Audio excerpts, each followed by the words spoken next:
Good afternoon and welcome to Breaking the Glass Ceiling, Navigating Barriers and Advancement in Educational Institutions. My name is Gregory Tatum and I'm the retired superintendent of schools in the Township of Union. I'd like to take this opportunity to welcome everyone. Just a little bit about myself. I am originally from Roselle, New Jersey, and I hold a Bachelor of Arts degree, a Master's degree, and I have a distinction called ABD, which refers to all but dissertation for a doctoral program. My experience evolves from teaching all the way up to superintendent. I've served as a classroom teacher, an elementary administrator, an entry-level administrator, a vice principal, a middle school principal, an elementary principal, an assistant superintendent, and superintendent. I had a total of 20 years in Hillside Public Schools where I did advance as far as being a middle school principal. After that, I served 17 and a half years in the Union Township Public Schools. One of the things that I recognize as moving from one position to another is that every seat that you sit in when you are in advancement feels differently. What I found is that there are challenges in every position, but as you go up the ladder, they get even more challenging. Of the two school districts that I worked in, there were many similarities, but then also there were some differences. In Hillside, for example, one of the things that we recognized was that we went through a number of phases of desegregation. That was many years prior to my going to Union. When I advanced to the Union School District, they were kind of behind, but really going through the exact same issues. The main issue was that they were going through what we call demographic changes. And with demographic changes also leads to the need to take a close look at staffing. Some interesting statistics about those people who serve in the leadership role of a school superintendent. In the United States, there are 7,194 school superintendents. 28.5% are headed by women, 71.5% are headed by men, 68.6% of all those superintendents are white, 14% are Hispanic, 10.2% are African American, and 4.6% are Asian. In New Jersey, there are 686 school districts, and if the national average were to apply, that would account for approximately 68 African-American superintendents. In Union County, where I worked, there were 5 African-American superintendents out of 23 school districts. I question whether or not the New Jersey statistics really would follow national standards, but since that information was unavailable at the time of my developing this presentation, I used the national average. Next, the path. What do you bring to the table? That's a question I would raise in terms of why a person would want to select you as a district leader. And what happens is that many times people will recognize particular talents you have, certain kinds of effectiveness that you may have, and sometimes it's to fill a need. And I'll give you an example of what I mean. As I mentioned earlier, demographics change in districts, and many times school districts are looking for people who represent the population of students that are within the district. Sometimes one might be selected for a particular need that's in that category, and I'll give you another example. As an elementary teacher, and a male elementary teacher, and a male African-American teacher, it was just myself in the Hillside Public Schools and another gentleman that came in at a time in approximately 1983 when there were very few male role models in the district, particularly African-American male role models. That's also true of other districts around the state and county. So there was a need at that particular point to highlight African-American males and African-Americans in general. Sometimes you bring recognition to a particular position because of your ability to galvanize people and bring people together. That's something that a lot of times people are looking forward to in order to see a particular organization grow. There are also barriers that come along with becoming a school leader. One is the expectations that are held for you. Many times when you are a brand new person in a position that one in your race has never held before, unfortunately, the pressures become absolutely great. We also find ourselves sometimes being very difficult on ourselves. We find that in many cases, we put pressure on ourselves because we're expected to perform, and we really want to make sure that, that we are doing our very best, because sometimes the expectations are, for us, may not be as great. The other thing that we have to also look at is conformity. Sometimes one is looking to have the new leader conform to the particular needs of the organization, yet at the same time, you may have your own level of expectations that may interact with that particular organization. So, and then you also have to look at your community at large and whether or not that community is indeed, looking to go in the same direction that you're ready to go in. All right. Now, the following ideas can also serve as a support or a barrier to your success as a school leader. And I refer to it as dynamics of interactions. There are social interactions that take place. There are political aspirations that take place.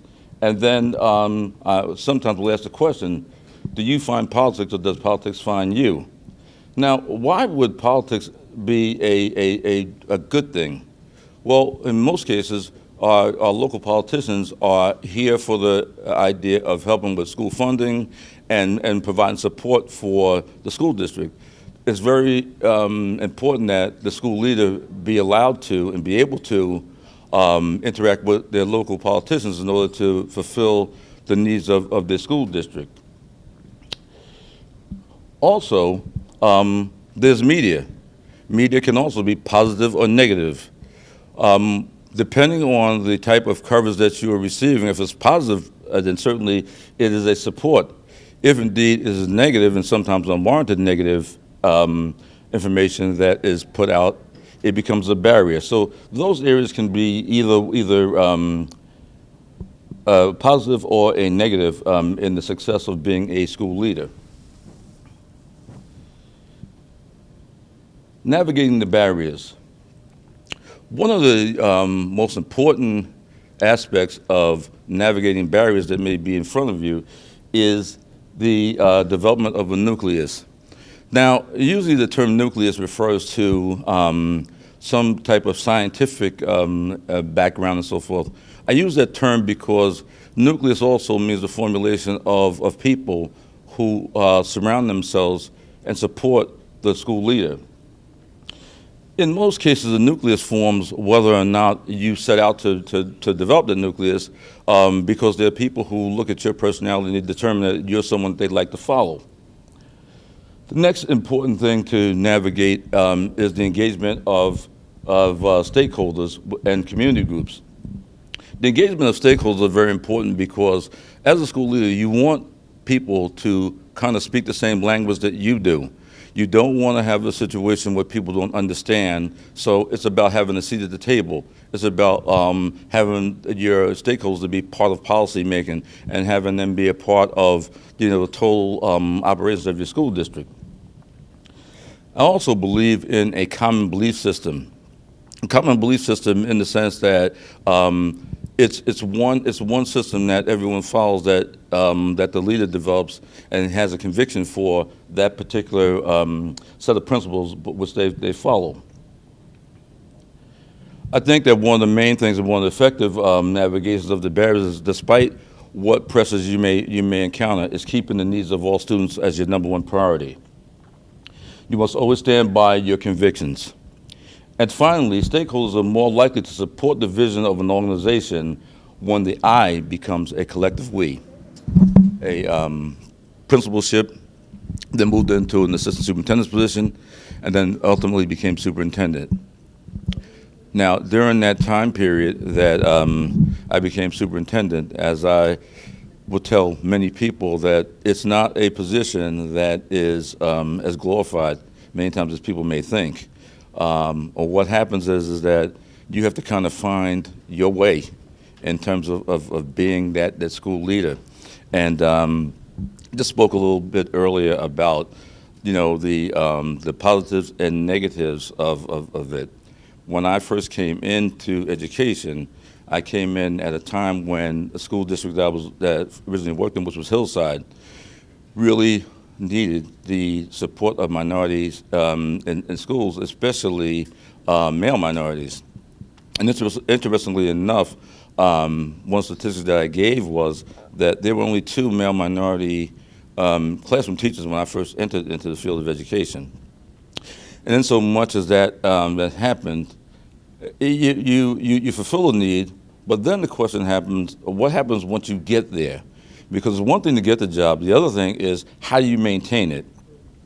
And as I had stated earlier, many times what happens is that when they see a particular talent or a particular interest that you may have that supports the mission of that particular school district, what happens is that people will then want to capitalize on it.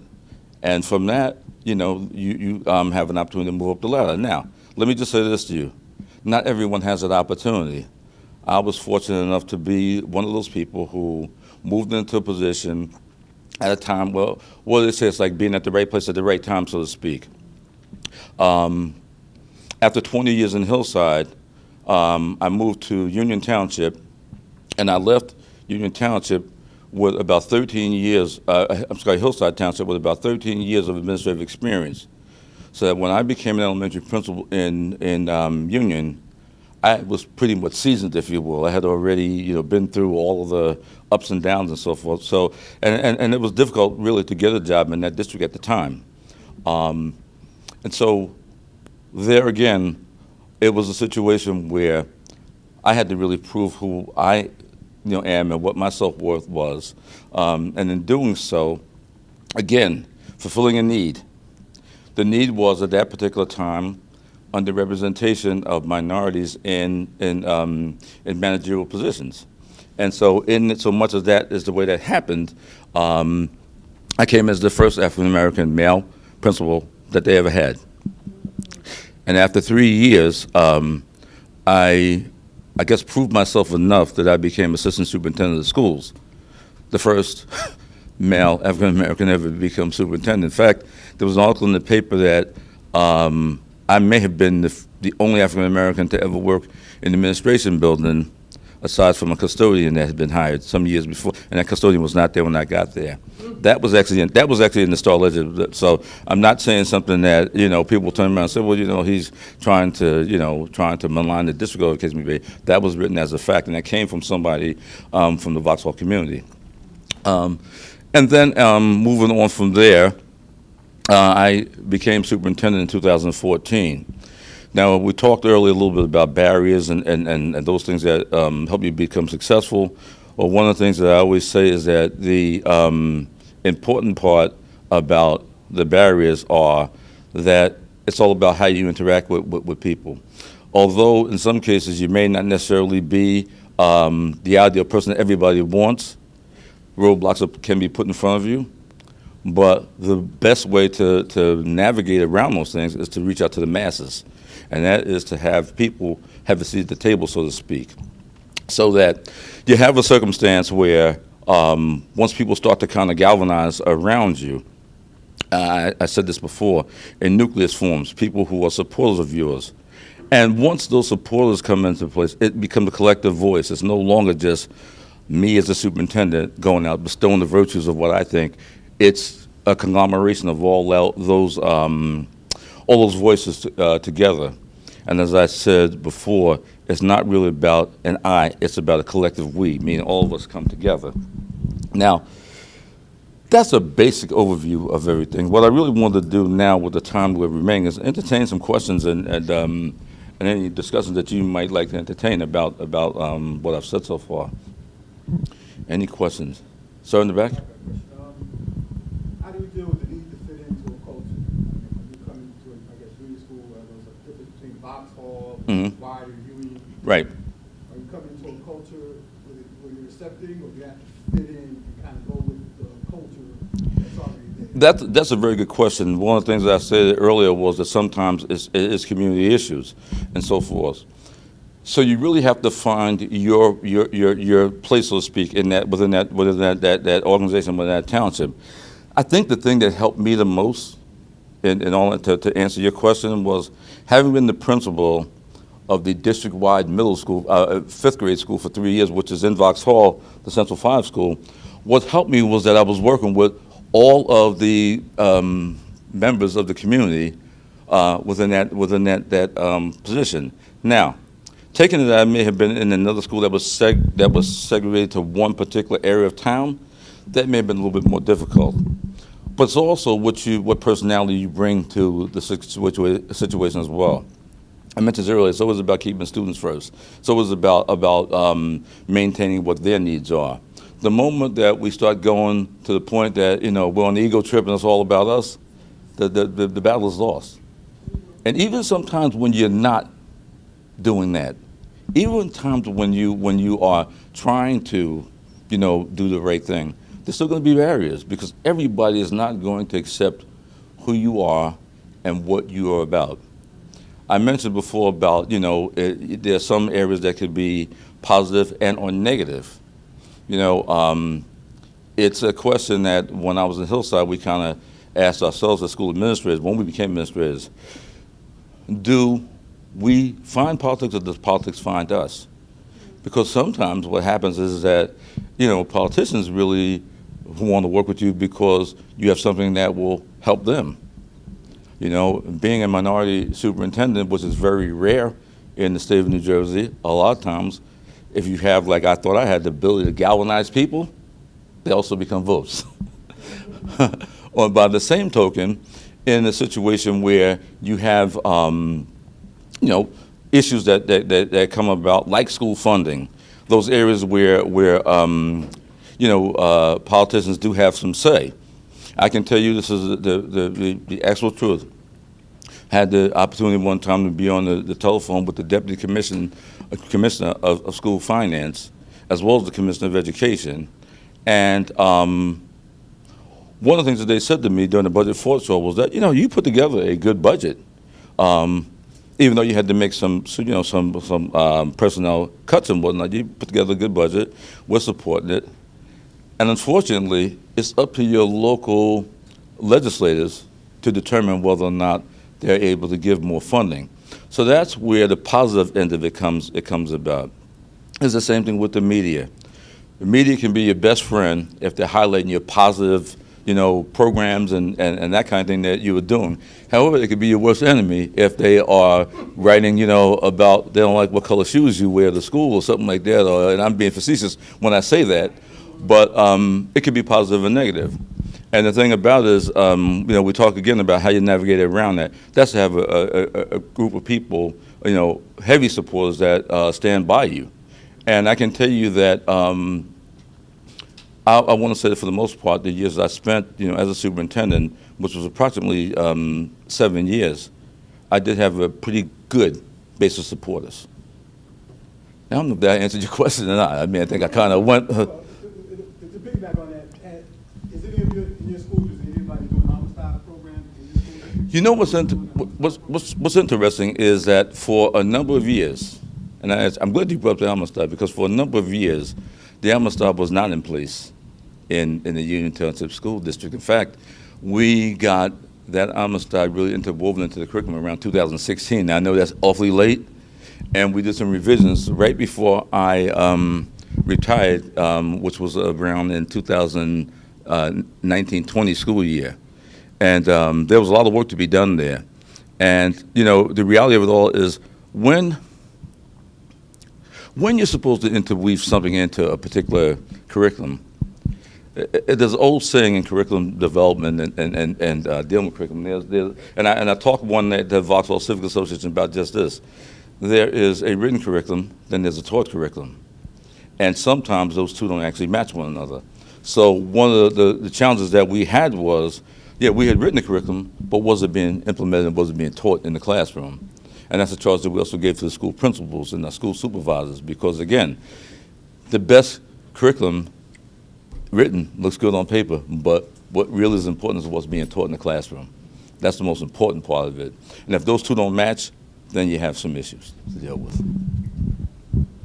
So the school, as a district, Union School District has adopted the Amistad? Yes, yes. As far as I recall, that had been adopted within the curriculum. Now, let me just say this to you: I've been gone almost 2 years, okay, and there's a different Board of Education there than when I was there. So I can't tell you for exactly what's in place now. I can tell you what should be in place.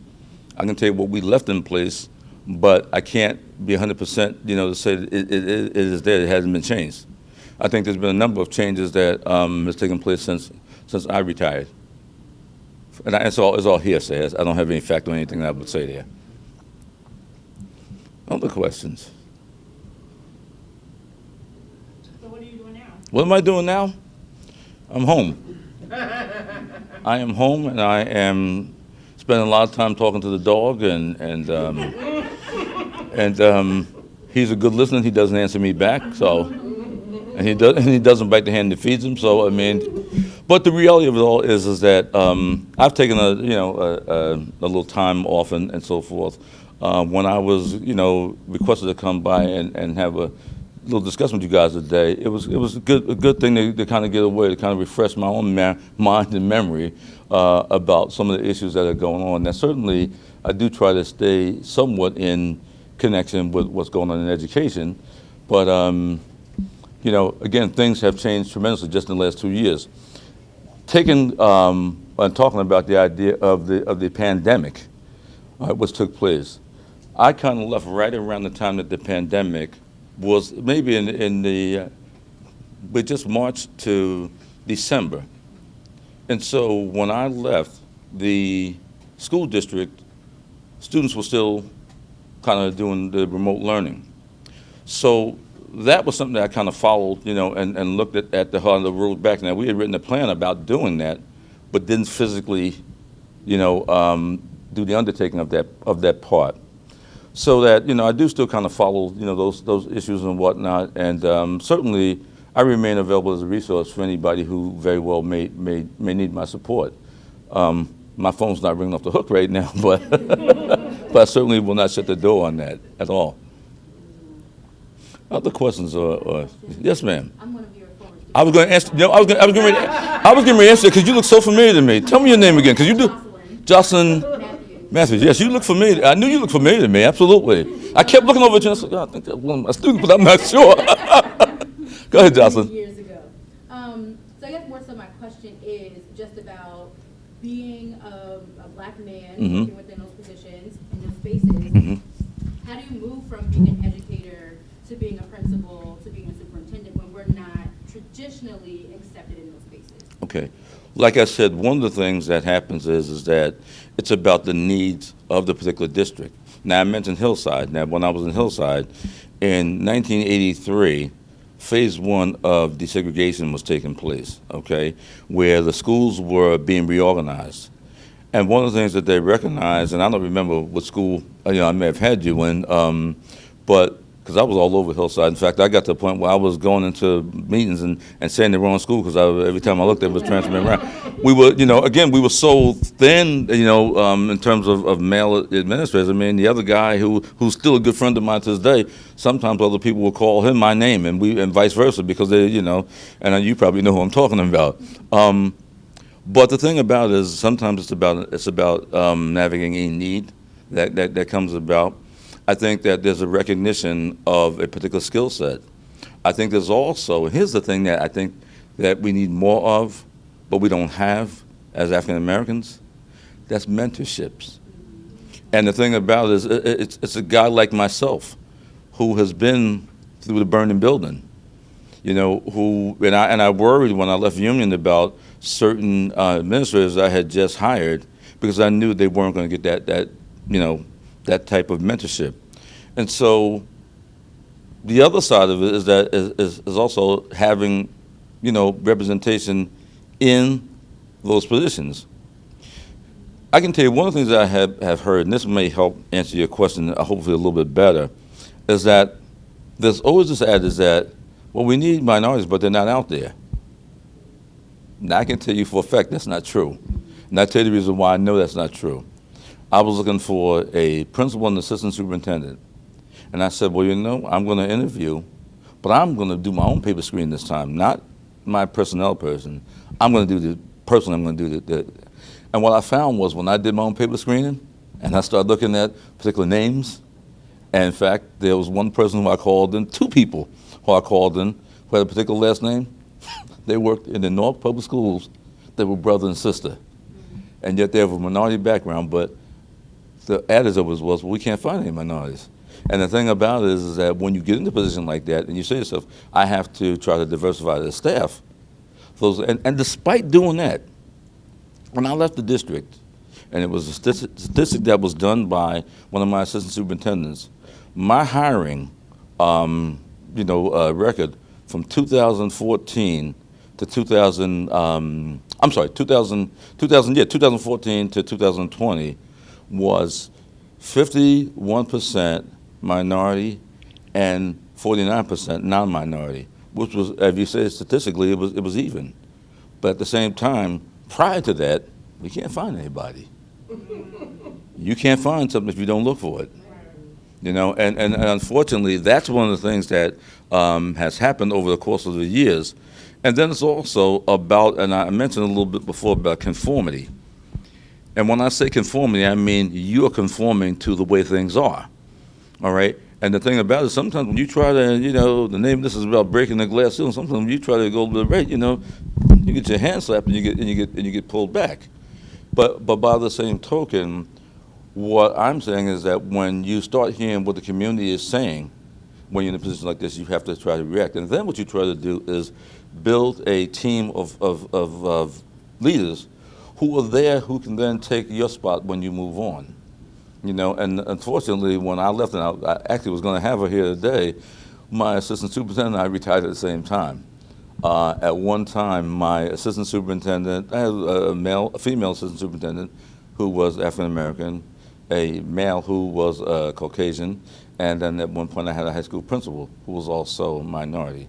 Now, in some cases, that may have been looked, down upon, but by the same token, we're the district run at that point like a well-oiled machine. And sometimes, folks, people will look and say, too fast. Let's back it up a little bit.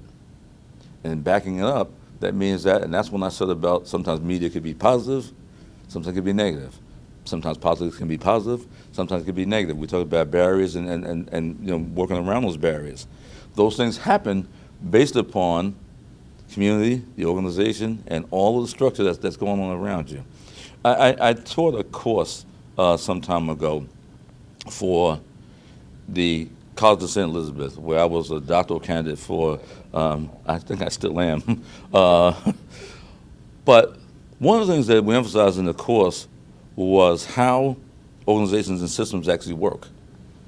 And while we talk a lot about, keeping everything, what you would say, linear, everything going in one direction, even though there's different things going on around you, what happens is that as much as you try to keep that direction going linear, there's always somebody who's trying to stir the pot in the other direction. So that's why I mentioned before about having a nucleus, a group of people who surround you and support you, and you want that to be your majority.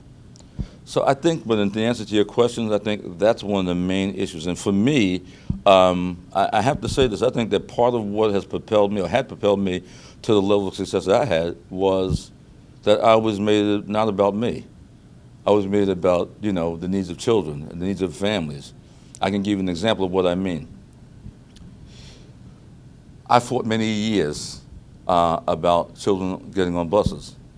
Tell me why a child should be standing on the bus stop because they're 0.2 of a mile away from a particular state law, and the bus drives right past the child with empty seats. The point that I'm trying to make to you is that, to me, I got into many arguments with, my transportation department and different people about that. My issue is just put the kid on the bus. Parents need to go to work. Parents need, they have to take care of their families. I'm not going to see a child stand on the street corner when we got a bus right there. It's that kind of stuff that I mean. So when you endear yourself to that level, I think that's what makes you successful.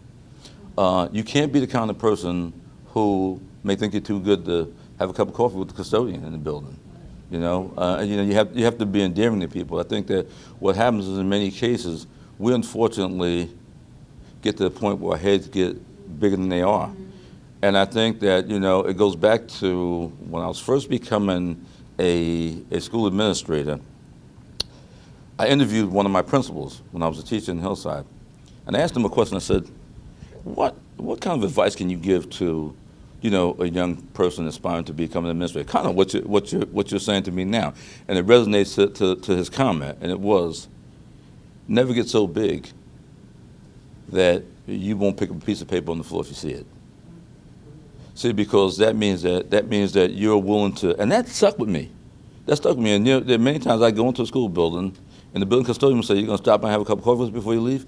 And it's a couple of minutes. But people don't realize how important that is.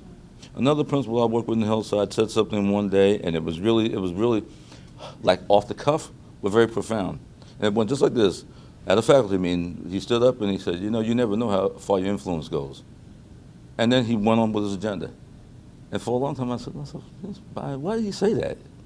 Until I got into a position where I could really see that really is true. That you don't know how far your influence goes. And I'll give you one more good example. I know that we're getting a little short. I know we got some more time. I'll give you another example. There were students in Hillside that, and I still, every so often, like even today, I run into some of them. And one of the things is that I think that, well, not a mistake, I think one of my positive things was I thought I was everybody's father. And the thing about it was that I was at an elementary level where I had some students. In fact, I think there's one girl I had twice in second grade. I taught second grade and I had in fifth grade. And I was like, goodness, I thought maybe they would be tired of me by the time they got, to another level. But Mom said, no, you have another year. But then I ran to those students again at the high school level because I was transferred to the high school. And everybody knew the last thing I wanted to do, I was an elementary educator, I wanted to be at them, I didn't want to be at the high school. Superintendent called me and said to me, my first name is Greg, said, look, Greg, I need you at the high school. I need you for supervisory aspect and I need you for students. Okay, so I moved into Hillside High School. And in doing so, some of the same students that I dealt with at the elementary level, I was dealing with at the high school. But the dividends came one day when I was sitting in my union office and I got an email from a student.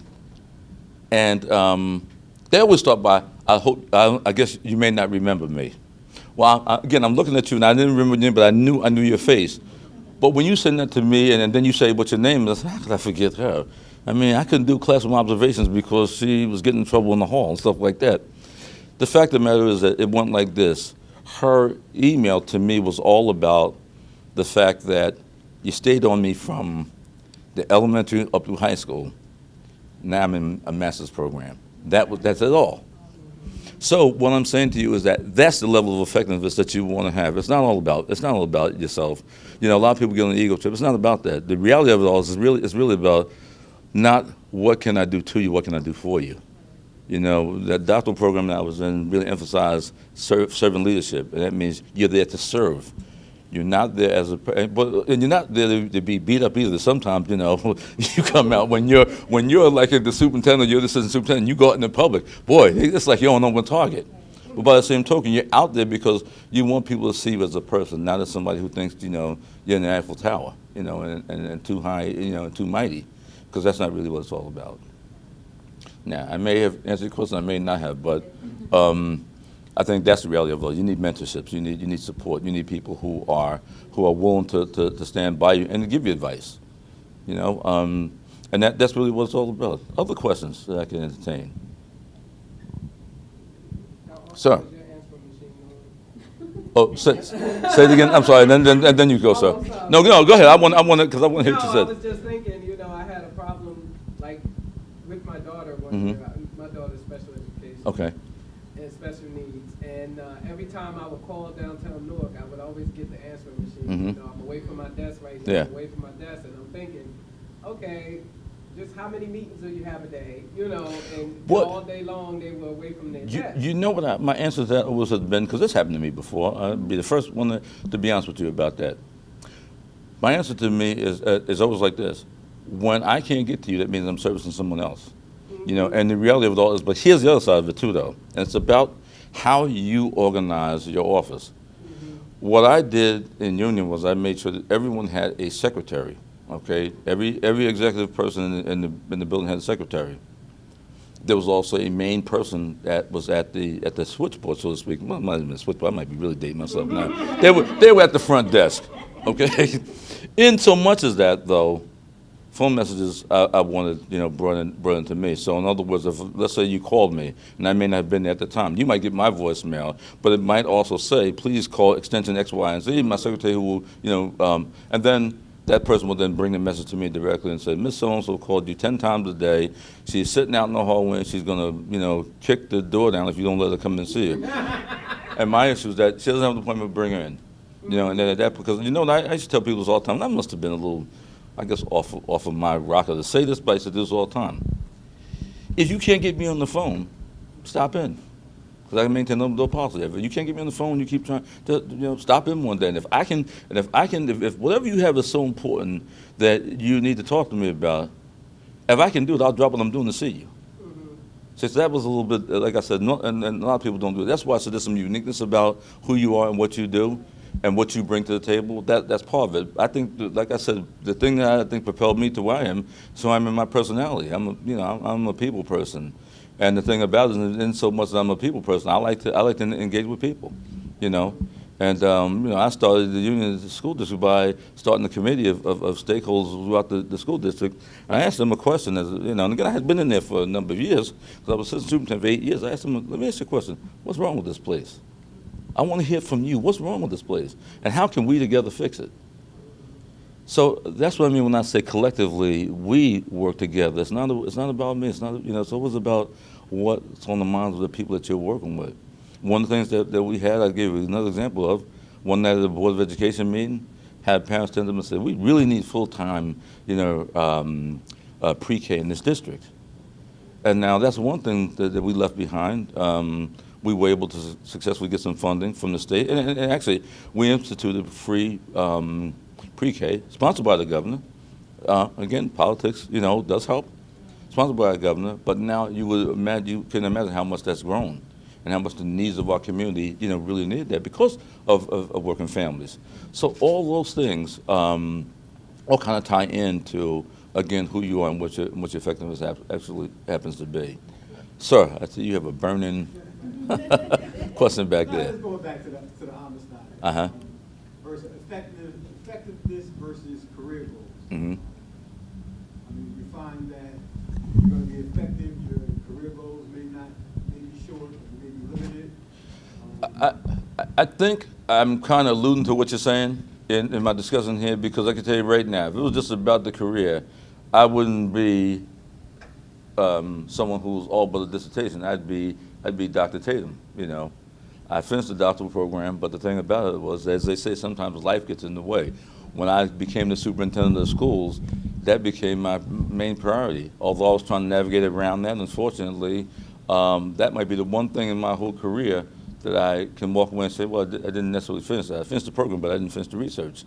And the thing about it was that there were so many present issues. We had budgetary issues that were going on at the time, personnel issues, you name it.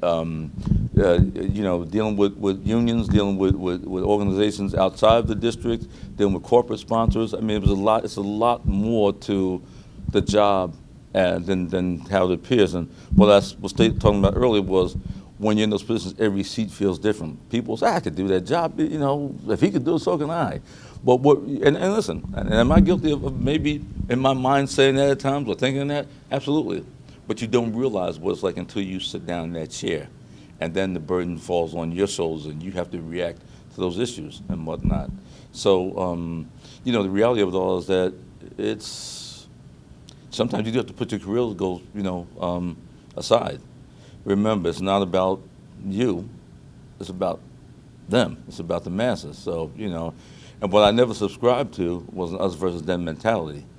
Some folks really believe that, we have two things going on at the same time and we fight it out and stuff like that. No, let's sit at the table and let's talk about it. And sometimes that takes priority over some of the things that you may want to do yourself.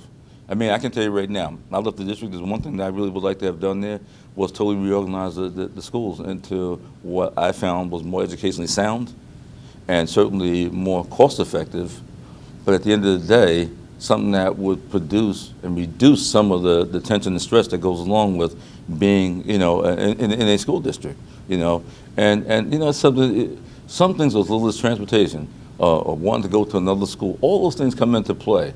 Then as a leader, I'm telling myself, well, how do I go about reducing some of those issues? How do I, curtail some wasteful spending? All those things come up as a result of being in that chair. Now, when I was principal, you think I had anything to do? All I wanted to do is make sure that my kids in my school got on their bus and got home safely. I didn't have to worry about what was going on in the district. But again, when we talk about systems and organizations, we want to make sure we understand that as a school leader, you're worried about all those organizations that are going on and the systems that are propelling around those organizations. And when they can't get the satisfaction, they come in looking right for you. That's the difference there. So sometimes career goals do take a back seat. And in connection to your question, and you're probably going to say that I'm just making this up, but it's a true statement. I never wanted to be a superintendent. That was never my goal. I looked at it as a calling to be able to affect and effectuate change, and be able to support more children. I love being in school. I love teaching. When I first left the classroom, that same year, I had a position that was called administrative intern, and sometimes, back to what you were saying, you end up taking positions that nobody else wants. My principal came to me and said to me, "Listen, you did such a great job last year. I was loving teaching. Help me another year." I was like, "I can't do this again, right? I'm trying to do a full-time class. I'm enjoying my students now. I got to spend all my spare time doing administrative stuff." And so I listened to the support of one of my colleagues, who I worked with in another school building, and I said to her, "Look, I just can't see myself doing this again." And I thought I was going to get some sympathy. I thought that she was going to say, "Yeah, well, if you don't want to do it again, don't do it." That's what I was hoping to hear. She sat in the chair, sat up straight, and looked at me and said to me, "Greg, you have to do this." I said, "Why?" She said, "Because you never know where it's going to lead." And my administrative career was born as a result of doing that position. So again, you just don't know. And like I said, I think by the time I, applied in union to become a principal, and that was also with some, like somebody said to me, "They're looking for a principal in union. You might be good over there. Why don't you apply?" I said, "I'll never get a job." So I got another call. "Why don't you apply?" A friend of mine, just apply, see what happens. There's 100 applicants. I never expected to get the job. And again, if you had told me when I was in Hillside teaching second grade that one day I'd be a superintendent, I would never believe you, because I never liked central office. But I took it as a calling, and took a lot of hits on the chin and whatnot, because again, when you're in that position and you're the new guy and you also have a minority background, people do look at you differently, and the expectations are not as great. And then when you turn around and make a job out of it and things start to thrive, some things might be going just a little too fast and a little too well. So we got to kind of pull that back. It's unfortunate, but there's a segment of the population that may feel that way. Those are some of the barriers that you do face. Other questions I can entertain. I have another question. Yes, ma'am. So you mentioned about moving into an administrative role, being one of not many that look like you. Right. How do you, and then also talking about conforming, how do you not lose yourself in the process? If you want to be there to do a great job of representing the students and the families, but knowing also there's a taller ask from politicians, from the higher ups, and expectations. So how do you not lose yourself in the balance of doing both? You get yourself into a lot of trouble. And I'll tell you what I mean by that. Because I may very well deal with some of that stuff, but I got to be who I am. And the thing about it is that if it means I get, slapped around a little bit for being who I am, I have to be who I am. And the thing about it is that, can you lose yourself in it? Because what happens is that you get to a point where you're just saying what everybody wants to hear and not really doing what needs to be done. And the reality of it all is that you just keep moving. And because, like I said, they're going to take some people with you. Some are not going to go with you. But the fact of the matter is that You've got to be surrounded by people who understand and support you. Yeah, let me put it this way. I don't do too much. This is probably the second time that I've been in public in a role like this since I left Union a couple of years ago. I kind of am in exile right now. Why? Because at the same token, again, I would say if they need my help, I'm certainly there. But I will also tell you that I'm not someone who's looking to now come in and try to tell people this is how you should be doing things. Some people thought some of the things I might have done wasn't done correctly, all right? But then you have to understand that there's also those things that interwoven into those things that I may have done as superintendent that put a spin on. And let me just say this to you. If you're going to be a superintendent, you have to understand another thing too, which is very important. You work with 9 elected officials called the Board of Education. Sometimes their agendas may be different, and sometimes their familiarity, if you will, may compromise, I think, sometimes some of their actions. And unfortunately, that's an uphill battle. But again, if you end up selling yourself to the point where you're not doing what's right, unfortunately, you have to be able to live with that, And the thing about it is that I was trying so hard not to lose myself and all that. Because again, when you get to that top, like I said, you're dealing with so many different entities and so many different, people who want to tell everybody. By the way, everybody can run the school district. Everybody can run the school. Everybody can teach. We all know that's not true. State of New Jersey, at one point, they were talking about bringing in people from business to come in and teach classes and whatnot like that in Hillside.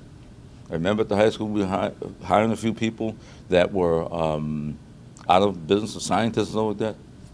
They couldn't do it because they didn't have that child development experience. They didn't understand how children develop and whatnot. And 99 times out of 100, they come up with a different level of standard because their thinking is, and especially in science, this is pure and specific. I don't necessarily have to, worry about whether they get it. It's their business if they don't get it or not. Whereas with me, as a teacher, having been trained in child development, child psychology, and all the other areas, and knowing the developmental milestones of children, if you don't get it right, you don't get it right, there's something wrong with me. I'm doing something wrong. Because that's the nature of being a teacher, that's the nature of having that training. So that, again, we talk about how do we get from point A to point B. Sometimes, again, remember I mentioned the need.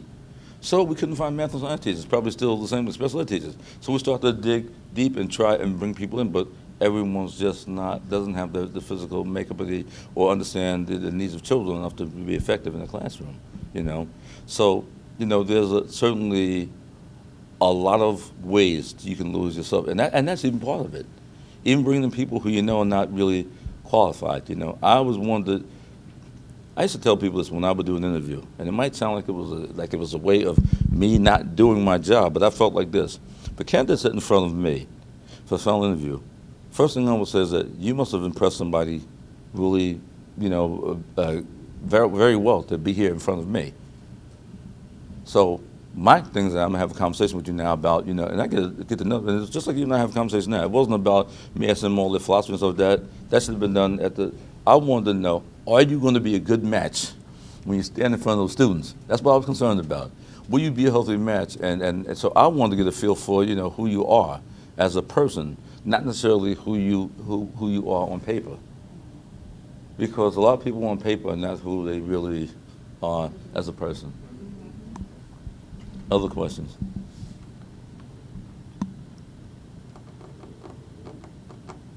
Wow. I just want to say I'm very impressed. Oh, thank you.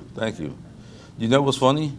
Sometimes I listen to myself and I get impressed as well because I'm never sure.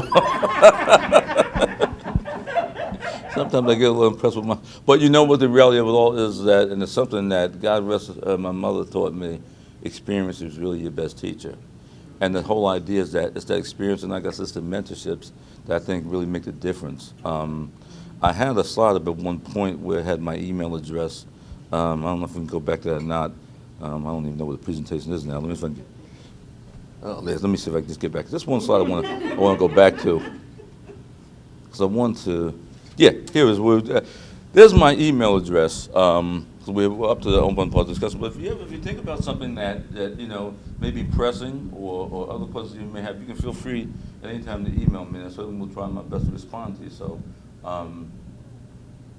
that's certainly, and I guess with that, I can say thank you very much for coming today. And for the last couple minutes, if there's any side discussions, I'll be here for a few more minutes.